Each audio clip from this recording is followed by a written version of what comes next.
I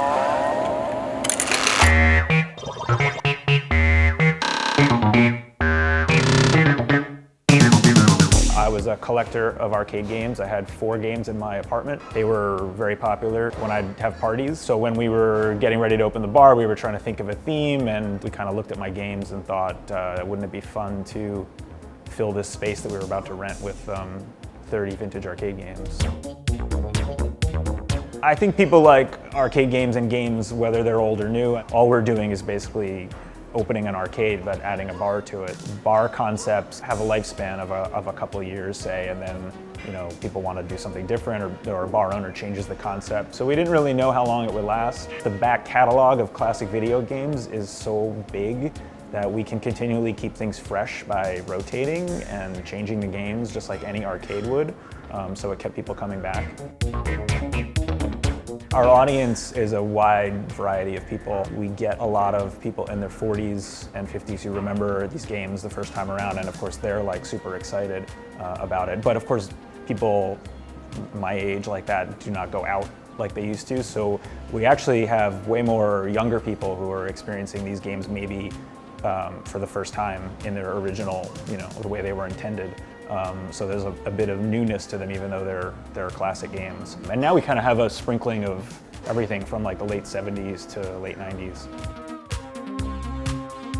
Maintaining them is a huge expense, and it's very time consuming for us. Things would be much easier if we just wanted to put computers in all of these and emulate the original games, but we have a dedication to preserving the original hardware and using original controls wherever possible. In some games we've made modifications on the controls because some of them are 35 years old and the design was not meant for running this long, so we made improvements, we like to think, on some, but we run pretty much original hardware wherever we can. With 7 locations, we have about 350 machines out on the floor. We get very stressed if there's more than one off at a location at a time. We own close to 600 games total, so when we do have issues with games, we are able to rotate and move things in or move things out if we can't fix it immediately. But over the years, we've developed like a system for stocking spare parts, stocking backup monitors, backup boards, everything, and we have a training program with our managers. So, if a customer's here